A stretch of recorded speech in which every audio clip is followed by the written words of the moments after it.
Welcome to the Big Picture Manatee. We've got a very special guest today, and I want to welcome Mike Bennett, Manatee County Supervisor of Elections, to our show.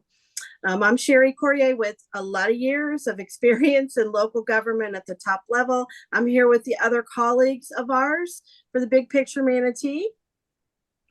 And greetings to everyone. My name is Reggie Bellamy, former county commissioner of District 2, proud veteran of the United States military, and a proud Wildcat from Bethune-Cookman University. Excited about this opportunity to bring Mike on. Welcome, Mike.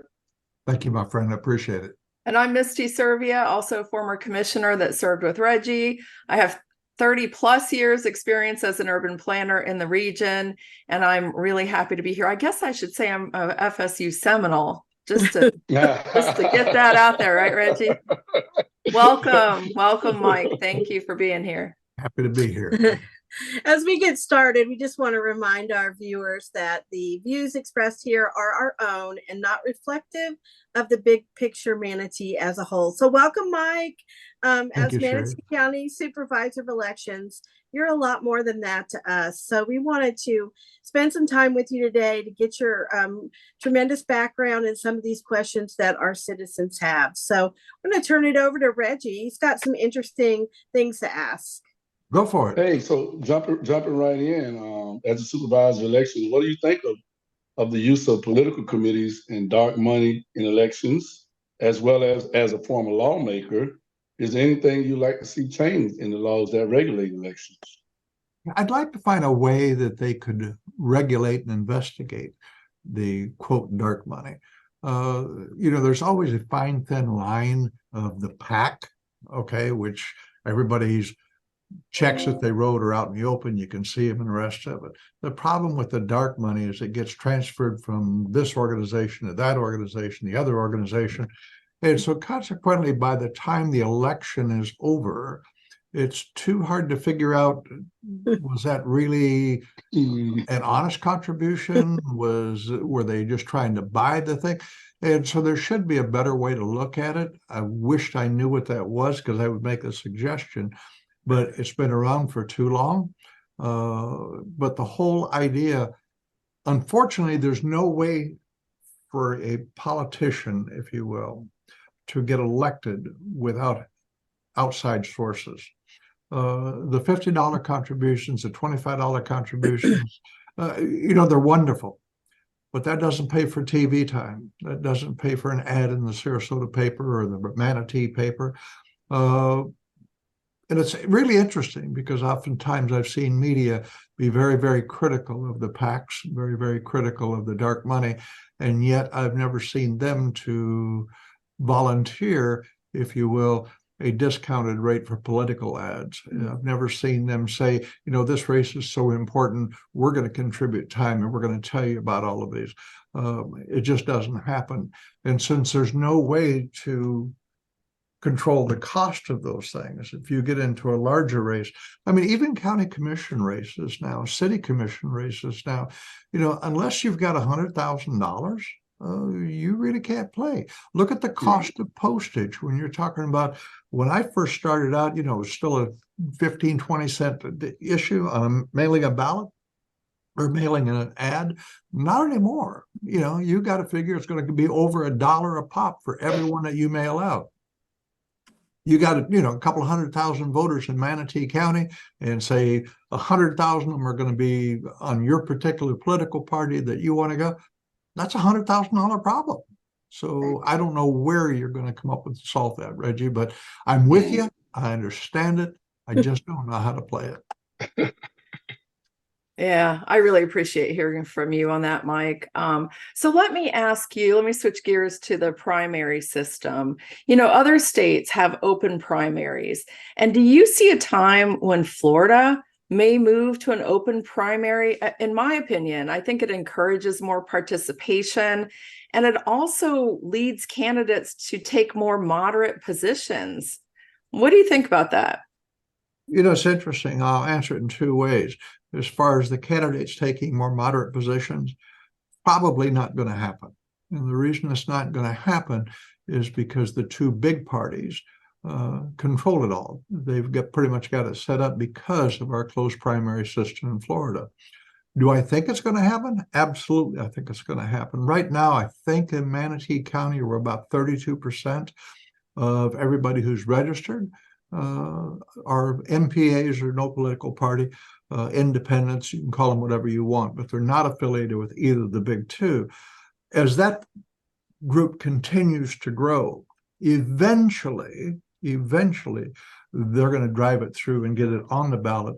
I don't believe that either the Florida House or the Florida Senate or the governor has any interest in changing it. Okay.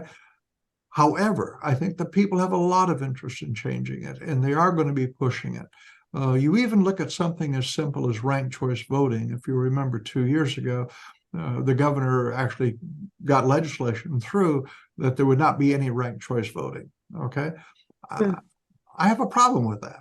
However, especially that when I know that 32% or 33% of the people in Manatee County have a serious problem with it. And I think that they have a right to be heard. They have a need for a voice. If it can happen, then I think, Misty, what you're saying is going to be true. Because if we can get it done in Florida, and I don't know if it's ranked choice voting or however you want to call it, but if we could open up the primary system to where that 30% had a say in the election, okay, that they could push for that independent candidate. And it's interesting because right now in Manatee County, for the first time in a long time, we actually have an independent who has filed a no party affiliation for a county commission seat. And there's a high probability that, let's say that the Republican Party doesn't like her. Well, there's going to be a lot of Republicans who do. The Democrat Party don't like her. There's going to be a lot of Democrats that do. And then all of a sudden, you're going to have a whole lot of independents saying, you know what?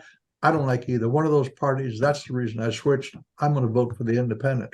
I think that there's a high probability she's got a shot. Would I like to see it change? Absolutely, I'd like to see it change. What I'd really like to see change more than that, though, believe it or not, is the two political parties to drop the far left wing, drop the far right wing, and move to the middle, where the people who live in Manatee, in the state of Florida, really are representative by people who represent them. One of the proudest statements I ever made when I was in the Senate, somebody criticized me because they didn't believe that I was, quote, Republican enough. And I explained to them, on the issue you're talking about, I'm not. I said, but make sure you understand, I represent everybody in Manatee County. Legal, illegal, Republicans, Democrats, independent, I represent the people. And I think that that's what you should do. When you get so far drawn off and you're listening to party politics instead of your constituent politics, we have a problem. Yeah. We know that's a message that could be heard across the country right now, I'll tell you. Well, they're pushing it. They really are. There's several groups that are pushing it across the country, and several states are looking at it. Several states have opened it up. So I think you're going to see more and more and more. It's just going to take Florida a little bit longer to make it happen. They came close a couple of years ago. They raised the money. It costs so much money to change the Constitution if you're going to do it by petition. You're talking about getting 1 million people roughly to sign to get it on there. That takes a lot of money. And until that money can come back together and open it up, I think we're in the box that we are. Well, Mike, recently we learned of a system, an electronic or digital system called the ERIC system, which it was a system that was built by bipartisan to help keep voter rolls up to date. And we know a lot about this system. We just wondered if you'd share with us how that worked and if it was effective, keeping the voter rolls up to date and potentially helping to detect voter fraud. I believe it was the only functioning system we ever had. Okay. I was instrumental in getting the bill passed in the state of Florida when I was in the legislature. I didn't get the money for it, but I got the bill passed. My clout only went so far. And so we were able to get them to look at the ERIC system. But we had nothing else that could tell me, is Mrs. Jones registered and voting in Minnesota the same time she's registered and voting down here? Right. The ERIC system worked, okay? Was it perfect? No, but it was pretty darn close. So what did the state of Florida do? They said, well, bad people, they were trying to swing the election, so let's get rid of the ERIC system. So now what they're doing is spending a whole bunch more money to create their own system, which is not going to be affiliated with the others.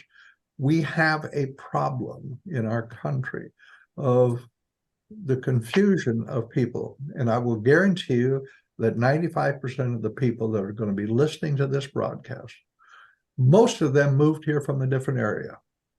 And I guarantee you, when I left Iowa, I did not go into the Iowa supervisor elections and take my name off. And neither did they. When they left Minnesota, when they left Michigan, they didn't do it. And so consequently, we had a lot of duplication, and we have to do something about that. So I wish they would reconsider the ERIC system, because at least they had other states involved.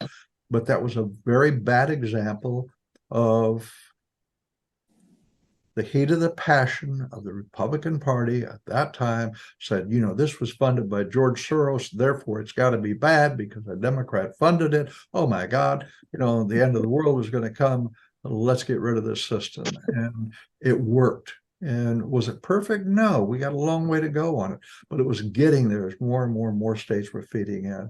The Pew Institute, yeah, I think that they're a little liberal, but I think that they were fair and they were right on point on the ERIC system. And the new system I've heard that they're creating is doing exactly what the ERIC system already did. Yeah, but there's a difference. We can spend a couple $1 million doing the new system instead of spending the 50,000. You got to spend that money. I mean, got to get rid of it. No, it's really a shame. Crazy. It really is. Well, thank you so much, Mike, and we will be so excited to have you back again, and for all that you shared today and being open and honest and candid with our viewers. And we want to thank everybody and just remind them that here at the Big Picture Manatee, our mission is to provide a nonpartisan space to listen, learn, inform, engage, and educate the community in issues that affect Manatee County. And this is definitely one of them. So you can always watch us by subscribing to our YouTube channel, The Big Picture Manatee. But we also want to ask you, while you're there, you can like us. It's okay. Please like us.